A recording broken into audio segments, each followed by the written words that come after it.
Daily removal of dental plaque is the primary method for preventing cavities and gum diseases.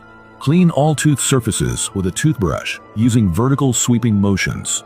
An end-tufted brush helps remove dental plaque in hard-to-reach areas. A toothbrush cannot adequately clean narrow spaces between the teeth. To clean the proximal surfaces, use dental floss. Carefully insert a short section of floss into the interdental space, gently moving slightly under the gum line. Clean the two adjacent tooth surfaces with sliding motions. An interdental brush can also effectively clean such areas. Carefully insert it between the teeth and make 3 to 4 back and forth cleaning motions. An oral irrigator helps remove food debris between teeth and supports hygiene in the area of gum pockets and prostheses.